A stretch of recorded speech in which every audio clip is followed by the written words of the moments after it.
పేదల సేవలో కార్యక్రమంలో నేతలందరూ పాల్గొనాలని ముఖ్యమంత్రి చంద్రబాబు పిలుపునిచ్చారు.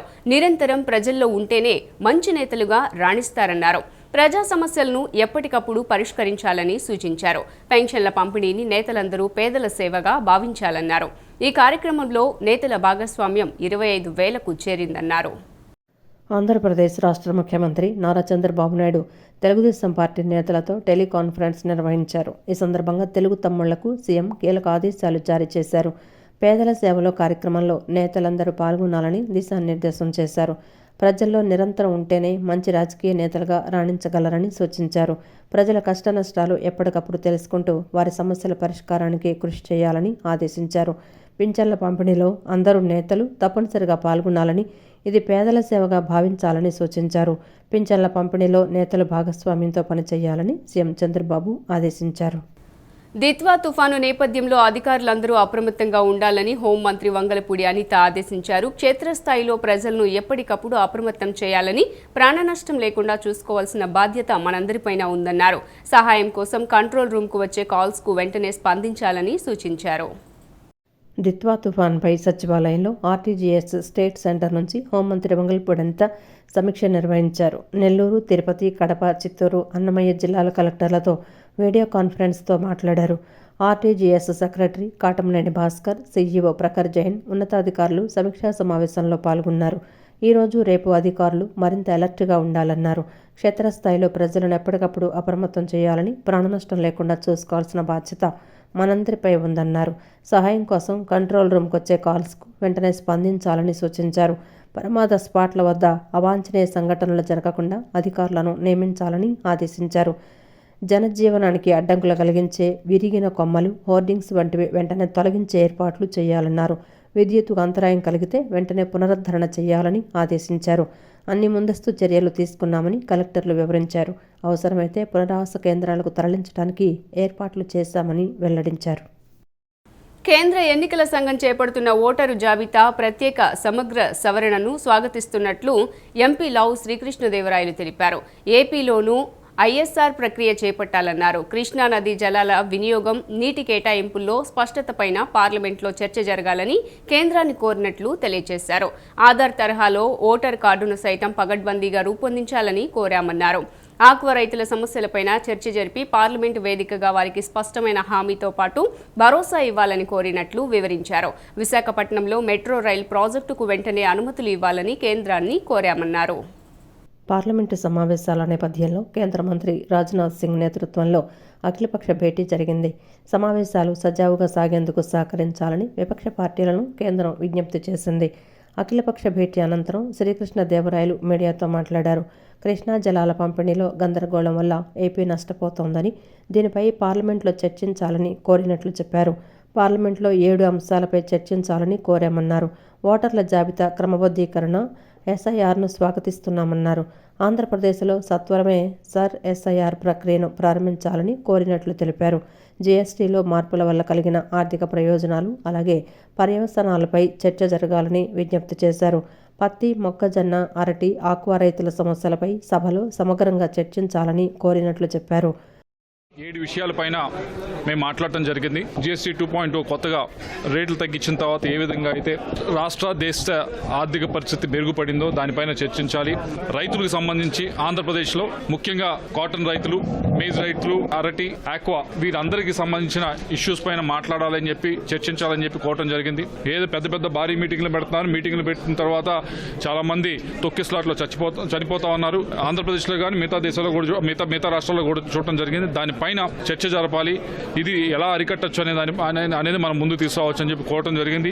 సైక్లోన్ మొంత రాష్ట్రంలో చాలా నష్టం వాటిల్లింది. దానిపైన ఇప్పటికే నివేదిక తయారు చేయడం జరిగింది. రేపు ఎల్లుండో అది హోంమంత్రి గారు కూడా ఇచ్చే కార్యక్రమం చేయబోతున్నాం. అయితే దీనిపైన కూడా మొంత పైన కూడా మేము చర్చించాలదలుచుకున్నాము. అలాగే సిఏఏ సమ్మిట్ అద్భుతంగా జరిగింది.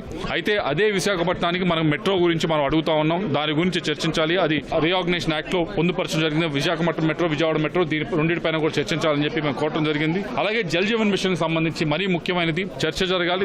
ఈ స్కీమ్ ని మనం ముందుకు ఎలా తీసుకెళ్లాలి, మరింతగా ప్రతి ఒక్క ఇంటికి కూడా కుళాయి నీరు ఇచ్చే కార్యక్రమం ఎలా చేయాలనే దానిపైన కూడా చర్చించాలని చెప్పి కోరడం జరిగింది. కృష్ణానది వాటర్ డిస్ట్రిబ్యూషన్ సంబంధించి రిఆర్గనైజేషన్ జరిగిన తర్వాత ఆంధ్రాకి తెలంగాణకి మధ్య నిలిచిపోయిన ముఖ్యమైన విషయాలు ఇది ఒకటి. ఇరిగేషన్ వాటర్ కానీ డ్రింకింగ్ వాటర్ కానీ ఈ డిస్ట్రిబ్యూషన్ సరైన క్లారిటీ లేనందువల్ల చాలా ఇబ్బంది పడుతూ ఉన్నాం. పైగా మన టైలెండ్ లో ఉన్నాము కాబట్టి దీనిపైన చర్చ జరగాలని చెప్పి మేము కోరడం జరిగింది. ఎస్ఐఆర్ ఆంధ్రప్రదేశ్లో ఇంప్లిమెంట్ చేయమని మేము కోరుతా ఉన్నాం. ఇప్పుడే తొందరగా తీసుకొని ఎంత ఎర్లీగా అయితే అంత ఎర్లీగా తీసుకుని వచ్చి ఆంధ్ర రాష్ట్రంలో ఇంప్లిమెంట్ చేయమంటా ఉన్నాం. ఎందుకంటే ప్రతి బూత్ లో మీరు అందరూ చూస్తూ ఉన్నారు, ఏ బూత్ లో చూసినా కానీ ఏదో ఒక విధంగా కొన్ని ఓట్లు అయితే చనిపోయిన వారి ఉంటామో లేకపోతే డబుల్ ఓట్లు ఉంటామో ప్రతి బూత్ లో ఉన్నాయి. కాబట్టి వాటన్నిటినీ కూడా సరిగ్గా పద్ధతిలో అన్ని పార్టీలను కూడా కూర్చోబెట్టి అన్ని పార్టీలు బిఎల్ఓలను కూడా కూర్చోబెట్టి చాలా ట్రాన్స్పరెంట్ గా చేయమని కోరుతాం. ఏపీలో మోంతా తుఫాను, దిత్వా తుఫాన్ల వలన జరిగిన నష్టంపైన పార్లమెంట్లో చర్చ జరగాలని మచిలీపట్నం పార్లమెంట్ సభ్యులు Janasena party floor leader Vallabhaneni Balashowry అఖిలపక్ష సమావేశంలో కోరారు. ఏపీలో చాలా జిల్లాలకు జల్ జీవన్ మిషన్ కింద నిధులు రావాల్సి ఉందని, ప్రతి ఇంటికి మంచినీటిని అందించే జల్ జీవన్ మిషన్ కొనసాగించాలని, దీనిపైన పార్లమెంట్లో చర్చ జరగాలని ఆయన విన్నవించారు. రేపటి నుండి ప్రారంభం కానున్న పార్లమెంటు సమావేశాల సందర్భంగా ఈరోజు ఢిల్లీలో అఖిలపక్ష సమావేశం నిర్వహించారు. ఈ భేటీలో మచిలీపట్నం పార్లమెంటు సభ్యులు Janasena party floor leader Vallabhaneni Balashowry పాల్గొన్నారు. ఏపీలో చాలా జిల్లాలకు జల్ జీవన్ మిషన్ కింద నిధులు రావాల్సి ఉందని, ప్రతి ఇంటికి మంచినీటిని అందించే జల్ జీవన్ మిషన్ కొనసాగించాలని, దీనిపై పార్లమెంట్లో చర్చ జరగాలని ఆయన విన్నవించారు. జల్ జీవన్ మిషన్ పథకం కింద ఏపీకి కేంద్ర సహకారం కావాలని, ఎన్నికల జాబితా సవరణపై పార్టీలో చర్చించి తమ పార్టీ నిర్ణయాన్ని అధ్యక్షులు పవన్ కళ్యాణ్ కేంద్రానికి చెప్తారని కూడా అఖిలపక్షానికి బాలశౌరి తెలియజేశారు. పోలవరం ప్రాజెక్టును 2027 లోపు పూర్తి చేయాలని, అమరావతి రాజధాని నిర్మాణం 2028 లోపు పూర్తయ్యేలా సహకారం అందించాలని కేంద్రం దృష్టికి తీసుకువెళ్లాలని కూడా బాలశౌరి వెల్లడించారు. రాజధాని, పోలవరం, ఔటర్ రింగ్ రోడ్డు సహా అనేక విషయాల్లో రాష్ట్రానికి కేంద్ర సహకారం ఉందని ఆయన చెప్పారు. మేము ఎన్డీఏలో భాగస్వాములుగా ఉన్నాం. రాష్ట్రం వెనుకబడి ఉంది. కేంద్రం సహకారాన్ని మరింత పెంచాలని కోరామని ఎంపీ తెలిపారు. భారతదేశంలో 2014 నుంచి 2025 ఆర్థిక సంవత్సరం నాటికి దేశ అప్పు 200 లక్షల కోట్ల రూపాయలకు చేరుకుంటుందని సిపిఐ రాష్ట్ర కార్యదర్శి గుజ్జుల ఈశ్వరయ్య అన్నారు. 200 లక్షల కోట్ల రూపాయలు అప్పు చేసిన ప్రధానమంత్రి ఎల్ఐసి, బిఎస్ఎన్ఎల్, రైల్వేలను, బ్యాంకులను అమ్మకానికి పెట్టాడని ఆరోపించారు.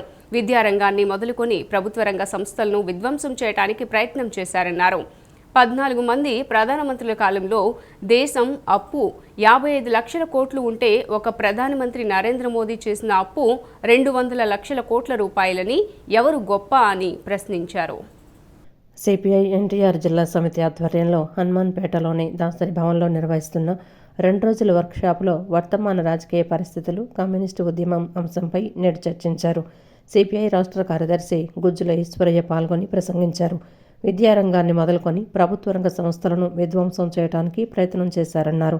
14 మంది ప్రధానమంత్రుల కాలంలో దేశం అప్పు 55 లక్షల కోట్లు ఉంటే ఒక ప్రధాని నరేంద్ర మోడీ చేసిన అప్పు 200 లక్షల కోట్ల రూపాయలని ఎవరు గొప్ప అని ప్రశ్నించారు. నరేంద్ర మోడీ ఈ దేశాన్ని అమ్మకానికి పెట్టాడని, వాస్తవాలు మన కళ్ల ముందు కనిపిస్తున్నాయని చెప్పారు. ఏడాదికి 2 కోట్ల ఉద్యోగాలని చెప్పారని, 11 సంవత్సరాల కాలంలో 22 కోట్ల ఉద్యోగాలు రావాలని చెప్పారు. దేశంలో నిరుద్యోగుల సంఖ్య 11 కోట్లని, బాల కార్మికుల సంఖ్య 6 కోట్లు ఉందని తెలిపారు. చిన్న పెద్ద పరిశ్రమలను మూతపడేలా చేస్తున్నారని, చిన్న పరిశ్రమలు, కుటీర పరిశ్రమలు మూతపడుతున్నాయని చెప్పారు.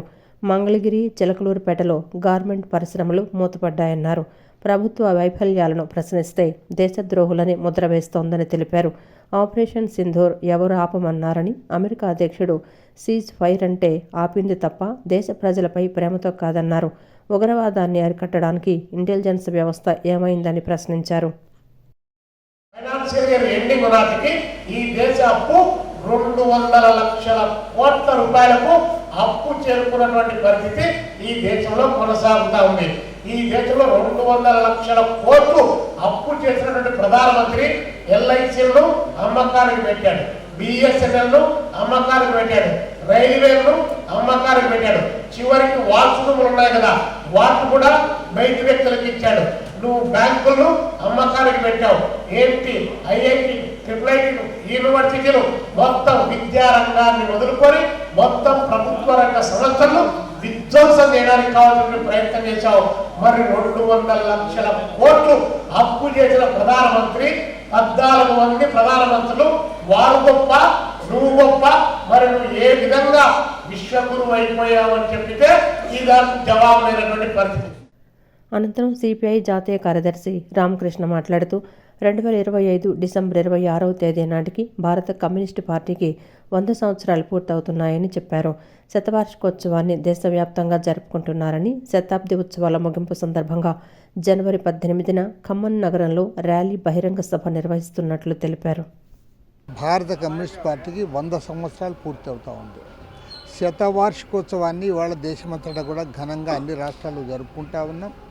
అన్ని రాష్ట్రాల్లో కూడా ఘనంగా ఈ వార్షికోత్సవాలు జరుపుకున్న తర్వాత ఇది శతాబ్ది ఉత్సవాలు ముగింపుగా సందర్భంగా ఖమ్మం నగరంలో జనవరి 18వ తేదీ నాడు లక్షలాది మందితో ర్యాలీ నిర్వహించి అక్కడ బహిరంగ సభ కూడా ఏర్పాటు చేస్తూ ఉన్నాం. ఈ ర్యాలీకి భారత కమ్యూనిస్ట్ పార్టీ జాతీయ ప్రధాన కార్యదర్శి డి రాజా గారితో పాటు జాతీయ నాయకులందరూ కూడా అందులో పాల్గొంటూ ఉన్నారు. ఈ సందర్భంగా 19వ తేదీ నుండి 19, 20, 21 తేదీల్లో జాతీయ కార్యవర్గ సమావేశము, కౌన్సిల్ సమావేశాలు కూడా నిర్వహించుకొని ఇవాళ దేశవ్యాప్తంగా ప్రజలు ఎదుర్కొంటున్న ఈతి బాధలపైన, సమస్యలపైన, కష్టజీవుల సమస్యలపైన, లేబర్ కోడ్లపైన, వీటన్నిటిపైన కూడా చర్చించి ఒక భవిష్యత్తులో ఒక పోరాట కార్యక్రమాన్ని రూపొందిస్తూ ఉన్నాం. అందుకోసం ఖమ్మం నగరంలో జనవరి నెలలో జరుగుతున్న ఈ సమావేశాలకు ఎనలేని ప్రాధాన్యత ఉందని కూడా. భవానీ దీక్షల విరమణ సమయంలో గిరి ప్రదక్షిణ సందర్భంగా ట్రాఫిక్కు అంతరాయం కలగకుండా పార్కింగ్ ఏర్పాటు చేయాలని నగర పోలీస్ కమిషనర్ ఎస్వి రాజశేఖర్ బాబు అధికారులను ఆదేశించారు.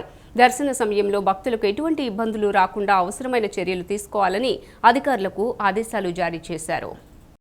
భవానీ దీక్షల విరమణ సందర్భంగా శ్రీ దుర్గా మల్లేశ్వర స్వామివార్ల దేవస్థానం పరిసర ప్రాంతాలను మరియు గిరి ప్రదక్షిణ ప్రాంతాలను, స్నానఘాట్లను, హోమగుండాలను, ఇరుముడి స్టాండ్లను పోలీస్ కమిషనర్ ఎస్వి రాజశేఖర్ బాబు పోలీస్ అధికారులతో కలిసి పరిశీలించి అధికారులకు అవసరమైన సూచనలు చేశారు. గిరి ప్రదక్షిణ సందర్భంగా ట్రాఫిక్ అంతరాయం కలగకుండా పార్కింగ్ ఏర్పాట్లపై సూచనలు చేయడంతో పాటు దర్శన సమయంలో భక్తులకు ఎటువంటి ఇబ్బందులు రాకుండా అవసరమైన చర్యలు తీసుకోవాలని అధికారులకు ఆదేశించారు. క్యూ లైన్లను, దర్శనం అనంతరం భక్తులు వెళ్లే మార్గాలను కూడా పరిశీలించి పటిష్టమైన భద్రతా ఏర్పాట్లు చేయాలని అధికారులకు సూచించారు. ఈసారి భవానీ దీక్ష విరమణను అత్యుత్తమంగా నిర్వహించేందుకు ఎక్కడా ఎటువంటి అవాంఛనీయ సంఘటనలు జరగకుండా ఉండే విధంగా ఎటువంటి లోటుపాట్లు లేకుండా భద్రతా చర్యలు తీసుకోవాలని అధికారులకు సూచనలు చేశారు. ఎటు నుంచి వచ్చిన భక్తులైనా ఒకే సమయానికి అమ్మవారి దర్శనం చేసుకునేలాగా ఏర్పాట్లపై చర్చించారు. అదేవిధంగా భవానీ భక్తుల సౌకర్యార్థం 2 ఫుట్ బ్రిడ్జిల ఏర్పాటుపై చర్చించారు. ఈ కార్యక్రమంలో డీసీపీలు కృష్ణకాంత్ పాటిల్, షీరిన్ బేగం, ఏసీపీలు డి పవన్ కుమార్, రామచంద్రరావు, ఇన్స్పెక్టర్లు, సిబ్బంది పాల్గొన్నారు. రౌడీ షీటర్లు, సస్పెక్ట్ షీట్లు ఉన్నవారు మంచి నడవడికతో, సత్ప్రవర్తనతో మెలగాలని, ఎటువంటి అసాంఘిక కార్యక్రమాల్లో పాల్గొనవద్దని పోలీసు అధికారులు సూచించారు. ఎవరైనా చట్ట వ్యతిరేక కార్యకలాపాలకు పాల్పడిన వారిపైన చట్ట ప్రకారం కఠిన చర్యలు తీసుకోవడం జరుగుతుందని హెచ్చరించారు. ఎన్టీఆర్ జిల్లా పోలీస్ కమిషనరేట్లో police commissioner SV Rajasekhara Babu ఆదేశాల మేరకు డీసీపీలు శ్రీ కృష్ణకాంత్ పాటిల్, బి లక్ష్మీనారాయణ ఆధ్వర్యంలో ఏసీపీలు పోలీస్ కమిషనరేట్ పరిధిలోని అన్ని పోలీస్ స్టేషన్లు మరియు టాస్క్ ఫోర్స్ కార్యాలయాల్లో ఆయా పోలీస్ అధికారులు వారి సిబ్బందితో కలిసి రౌడీ షీటర్లకు, లా అండ్ ఆర్డర్ మరియు క్రైమ్ సస్పెక్ట్లకు కౌన్సిలింగ్ నిర్వహించారు. ప్రతి ఒక్కరూ ఎలాంటి నేరాలకు పాల్పడకుండా నేర ప్రవృత్తిని మాని మంచి నడవడికతో, సత్ప్రవర్తనతో మెలగాలని, ఎటువంటి అసాంఘిక కార్యక్రమాల్లో పాల్గొనడం చేయరాదన్నారు. ఎవరైనా చట్ట వ్యతిరేక కార్యకలాపాలకు పాల్పడిన వారిపై చట్ట ప్రకారం కఠిన చర్యలు తీసుకోవటం జరుగుతుందని తెలిపారు. అంతేకాకుండా గంజాయి మరియు ఇతర మత్తు పదార్థాల వినియోగం, అక్రమ రవాణా చేయకుండా సత్ప్రవర్తన మార్గంలో నడవాలన్నారు. ప్రతి ఒక్కరూ చెడు వ్యసనాలను దూరం చేసుకొని మంచి ప్రవర్తనతో మెలగాలని సూచించారు.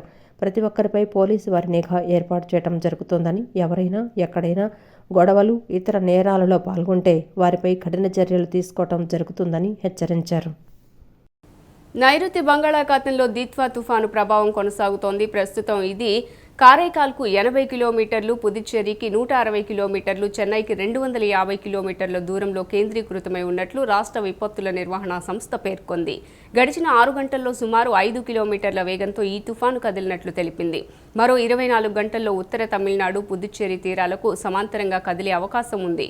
దీంతో ప్రకాశం, నెల్లూరు, తిరుపతి జిల్లాల ప్రజలు అప్రమత్తంగా ఉండాలని సూచించింది. దిత్వా తుఫాను ప్రభావంతో పలు జిల్లాల్లో భారీ వర్షాలు కురిసే అవకాశం ఉందని తెలిపింది. నైరుతి బంగాళాఖాతంలో దిత్వా తుఫాన్ ప్రభావం కొనసాగుతోంది. ప్రస్తుతం ఇది కారైకాల్కు 80 కిలోమీటర్లు, పుదుచ్చేరికి 160 కిలోమీటర్లు, చెన్నైకి 250 కిలోమీటర్ల దూరంలో కేంద్రీకృతమై ఉన్నట్లు రాష్ట్ర విపత్తుల నిర్వహణ సంస్థ పేర్కొంది. ఇది తీరం దాటే అవకాశం లేదని, తీరం వెంబడి కదులుతూ సముద్రంలోనే బలహీనపడిందని వాతావరణ నిపుణులు చెబుతున్నారు. ఈ సాయంత్రం వరకు తుఫాను తీవ్రత కొనసాగి తర్వాత వాయుగుండంగా బలహీనపడిందని అంచనా వేస్తున్నారు. తుఫాను ప్రభావంతో రాబోయే 3 రోజులు రాష్ట్రంలోని పలు ప్రాంతాల్లో విస్తారంగా వర్షాలు కురిసే అవకాశం ఉందని అమరావతి వాతావరణ కేంద్రం పేర్కొంది. శ్రీ పొట్టి శ్రీరాములు నెల్లూరు, చిత్తూరు, తిరుపతి జిల్లాల్లో భారీ నుంచి అత్యంత భారీ వర్షాలు, ప్రకాశం, అన్నమయ్య, వైఎస్ఆర్ కడప జిల్లాల్లో భారీ నుంచి అతి భారీ వర్షాలు, అనంతపురం, శ్రీ సత్యసాయి, కర్నూలు, నంద్యాల, పల్నాడు, బాపట్ల, గుంటూరు జిల్లాల్లో భారీ వర్షాలు కురిసే అవకాశం ఉందని తెలిపింది. రేపు ప్రకాశం, నెల్లూరు జిల్లాల్లో భారీ నుంచి అతి భారీ వర్షాలు, డాక్టర్ బిఆర్ అంబేద్కర్ కోనసీమ, తూర్పుగోదావరి, పశ్చిమ గోదావరి, ఏలూరు, ఎన్టీఆర్, కృష్ణా, గుంటూరు, పల్నాడు, బాపట్ల, తిరుపతి, అన్నమయ్య, వైఎస్ఆర్ కడప జిల్లాల్లో భారీ వర్షాలు కురవవచ్చని పేర్కొంది. ఎల్లుండి బాపట్ల, ప్రకాశం, నెల్లూరు జిల్లాల్లో భారీ వర్షాలు కురుస్తాయని అంచనా వేస్తోంది. మిగిలిన ప్రాంతాల్లో తేలికపాటి నుంచి ఓ మోస్తరు వర్షాలు పడవచ్చని, తీరం వెంబడి గరిష్టంగా గంటకు 80 కిలోమీటర్ల వేగంతో ఈదురుగాలులు వీయవచ్చని పేర్కొంది. సముద్రం అలజడిగా మారిన నేపథ్యంలో రేపటి వరకు మత్స్యకారులు వేటకు వెళ్లరాదని విశాఖలోని తుఫాన్ హెచ్చరికల కేంద్రం అధికారులు సూచించారు. కృష్ణపట్నం పోర్టుకు 3వ నంబరు, విశాఖపట్నం, మచిలీపట్నం, నిజాంపట్నం, గంగవరం, కాకినాడ పోర్టులకు 2వ నంబరు హెచ్చరికలను కొనసాగిస్తున్నారు. నగరాల ఆజాత శత్రువు, ఆత్మ బంధువుగా ఉన్న మరుపిళ్ల తిరుమలేష్ అనతి కాలంలోనే అనంతలోకాలకు వెళ్లిపోవటం విచారకరమని టీడీపీ సీనియర్ నాయకులు కొనకళ్ళ బుల్లయ్య అన్నారు. తెలుగుదేశం పార్టీలో ఎంత ఎత్తుకు ఎదిగినా ఒదిగి ఉండే మానవత్వం కలిగి అందరి మనసులు దోచుకున్న మరుపిళ్ల తిరుమలేష్ లేని లోటు ఎవరూ తీర్చలేదని పేర్కొన్నారు. నగరంలోని 1 టౌన్ మాడపాటి కళ్యాణ మండపంలో ఏపీ నగరాల సంక్షేమ అభివృద్ధి కార్పొరేషన్ చైర్మన్ మరిపిళ్ల తిరుమలేష్ సంతాప సభ నిర్వహించారు. ఈ కార్యక్రమానికి ముఖ్య అతిథులుగా తెలుగుదేశం పార్టీ సీనియర్ నాయకులు కొనకళ్ళ బుల్లయ్య, పిల్లా శ్రేణు, పశ్చిమ నియోజకవర్గ ఎమ్మెల్యే ఆఫీస్ కార్యదర్శి ప్రతిపాటి శ్రీధర్, కార్పొరేటర్లు మరిపిళ్ల రాజేష్, మహదేవ అప్పాజీ, ఉమ్మడి చంటి, పైల సోమనాయుడు, నగరాల సంక్షేమ అభివృద్ధి కార్పొరేషన్ డైరెక్టర్లు, పలువురు రాజకీయ నాయకులు, నగరాల ప్రముఖులు హాజరయ్యారు. తిరుమలేష్ చిత్రపటానికి పూలమాలలు వేసి నివాళులర్పించారు. ఎంత ఎత్తుకు ఎదిగినా ఒదిగి ఉండే మనస్తత్వం కలిగిన తిరుమలేష్ అకాల మరణం మమ్మల్ని ఎంతో బాధించిందని, ఆయన లేని లోటు ఎవరూ పూడ్చలేరని విచారం వ్యక్తం చేశారు. నిత్యం నగరాల అభివృద్ధి కోసం పాటుపడ్డారన్నారు. నగరాల సంక్షేమ అభివృద్ధి కార్పొరేషన్ చైర్మన్ పదవి ప్రకటించిన అనతి కాలంలోనే మరణించడం తీవ్ర శోకానికి గురి చేసిందని, ఆయన ఆత్మకు శాంతి చేకూరాలని భగవంతుడిని ప్రార్థిస్తున్నట్లు తెలిపారు. మరిపిళ్ల తిరుమలేష్ నగరాల అభివృద్ధి కృషి చేయడంతో పాటు బీసీలకు మార్గదర్శకంగా నిలిచారన్నారు. తిరుమలేష్ ఆశయాలను కొనసాగిస్తామని తెలియజేశారు. లీడర్ అంటే ఎలా ఉండాలి అనే దానికి ఒక ఆదర్శం. కారణం ఏంటంటే కోపం ఉండేది కదా, సింపుల్గా ఉండేవాడు. మరి ఆయన ప్రమాణ స్వీకారం చేసి నగరాలకు ఎంతో సేవ చేస్తాడని అనుకున్న టైంలో విధివశాత్తు ఆయన చనిపోవడం అనేది చాలా బాధాకరమైన విషయం. ఇవాళ వారి సంతాప సభ ఇక్కడ పెట్టడం, దానికి శ్రీధర్ గారు అందరూ పెద్దలందరూ కూడా ఇక్కడికి నగరాల సమితి పెద్దలందరూ రావటం, భగవంతుని ఏవల్ల ఆయన యొక్క ఆత్మశాంతి కలగజేయాలని. తను నిజంగానే ఎవరికి కోపం వచ్చినా కూడా అతను కోపం రాదు, నిదానంగానే ఎవరికి సమాధానం చెప్తూ ఉంటాడు. అలాంటి వ్యక్తి ఈరోజు మన మధ్యలో కోల్పోవడం నిజంగానే చాలా బాధాకరమైన సంఘటన. నిజంగా రాజకీయాలకు అలాంటి వాళ్ళ నుంచి మనం చాలా నేర్చుకోవాలి. ఎందుకంటే ఎవరన్నా కూడా స్పందించకుండా నిదానంగా సమాధానం చెప్పడమే ఆయన దగ్గరున్న ఒక పుస్తకంలో ఒక ఇది అయింది. అలాంటి వ్యక్తి మన మధ్యలో లేకపోవడం, ఈరోజు మనం ఈ సంతాప సభకి ఇచ్చేసిన అందరికీ కూడా మనస్ఫూర్తిగా అందరికీ నేను నమస్కారాలు తెలియజేస్తాను. మా మరిపిల్లి తిరుమలేష్ గారి ఈ అకాల మరణానికి ఇలా శ్రద్ధాంజలి ఘటించాలని సంతాప సభ నిర్వహించాలని చెప్పి మేము అనుకోలేదు. ముఖ్యంగా ఇక్కడ విజయవాడ పశ్చిమ నియోజకవర్గ కూటమి పార్టీల తరపున అలాగే మా ఎమ్మెల్యే సుజనా చౌదరి గారి తరపున ఆయనకి శ్రద్ధాంజలి ఘటిస్తూ వాళ్ళ కుటుంబానికి ఎప్పుడు అండగా ఉంటామని చెప్పి ఏదైతే ఆయన బాటలో మేమందరం కూడా ప్రయాణిస్తామని చెప్పి అలా అజాత శత్రువుగా ఉండడం అనేది నిజంగా చాలా చాలా ఇబ్బందికరమైన విషయమైనా సరే ఈనాటి ఉన్నారు ఈ రాజకీయాల్లో ఓపెన్గా ఎవరు ఉండరు. అటువంటిది ఈయన మనస్ఫూర్తిగా తాను ఉన్న తెలుగుదేశం పార్టీకి న్యాయం చేస్తూ ఎప్పుడు కూడా అన్నయ్య ఇది ఇలాగ వెళ్దాం అయ్యానంటే ఎప్పుడు నిదానంగానే, ఏ రోజు కూడా ఆయన స్పీడ్గా కానీ ఏది ఉండేది కాదు. చక్కగా లే తమ్ముడు అయిపోద్ది అనేది ప్రత్యేకంగా 2-3 సందర్భాల్లో మాట్లాడినప్పుడు, కాకపోతే ఆయన ఆరోగ్య పరిస్థితులను బట్టి ఈరోజు మన ముందు లేరు ఆయన. కానీ ఖచ్చితంగా ఆ పొజిషన్కి మంచి వెన్ను తెచ్చే మనిషి ఆయన. ఎన్టీఆర్ జిల్లా కొండపల్లిలో డిసెంబర్ నెల 29, 30, 31 తేదీల్లో ప్రతిష్టాత్మకంగా జరిగే హజరత్ సయ్యద్ షాబుకారి బాబా 429వ ఉరుసు మహోత్సవానికి లక్షలాదిగా వచ్చే భక్తులకు ఏర్పాట్లు చేయవలసిన కనీస బాధ్యత అధికారులకు లేదా అని ఆంధ్రప్రదేశ్ రాష్ట్ర అహ్లే సున్నత్ జమాత్ కన్వీనర్ అల్తాఫ్ బాబా ప్రశ్నించారు. NTTPS Vijayawada thermal power station నిర్మాణానికి తమ మసీదులు, శ్మశానాలు, దర్గా భూములు అన్నీ కావాలి, కానీ కొన్ని రోజుల్లో ఉరుసు మహోత్సవం ఉన్న కాలినడక దారి మాత్రం బాగు చేయరా అని మండిపడ్డారు. గతంలో కేవలం ఉరుసు సమయంలో ఇచ్చే దారిని కూడా జేసీబీతో తవ్వేయడం ఎంతవరకు సబబు అని ప్రశ్నించారు. ఎన్టీఆర్ జిల్లా కొండపల్లిలో డిసెంబర్ నెల 29, 30, 31 తేదీలలో ప్రతిష్టాత్మకంగా జరిగే హజరత్ సయ్యద్ షాబుకారి బాబా 429వ ఉర్స్ మహోత్సవానికి అధికారులు మౌలిక సదుపాయాలు ఏర్పాట్లు చేయకపోవటం పట్ల ఆంధ్రప్రదేశ్ రాష్ట్ర అహ్లే సున్నత్ జమాత్ కన్వీనర్ అల్తాఫ్ బాబా అసంతృప్తి వ్యక్తం చేశారు. సున్నీ ముస్లింల దర్గాలంటే ఇంత నిర్లక్ష్యమా? ఏదైనా సంఘటన జరిగితే తప్ప ప్రభుత్వం స్పందించదా?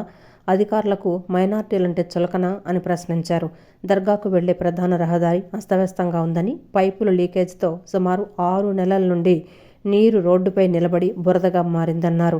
దర్గా పరిసర ప్రాంతాలలో పారిశుద్ధ్యం అత్యంత అధ్వానంగా, పిచ్చి మొక్కలు, ముళ్ల కంపలతో నిండిపోయిందని అన్నారు.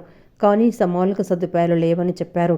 గత సంవత్సరం ఉరుసుకు కనీస ఏర్పాట్లు చేయకుండా తమ దగ్గర బడ్జెట్ లేదని సాకులు చూపించి కమిటీ డబ్బులతోనే 50 ట్రాక్టర్ల డస్టు రాత్రికి రాత్రి పోసి రోడ్డు వేయటం జరిగిందని, దానిని ఇప్పుడు 10 అడుగుల లోతు గుంటలు తీసి ధ్వంసం చేశారన్నారు.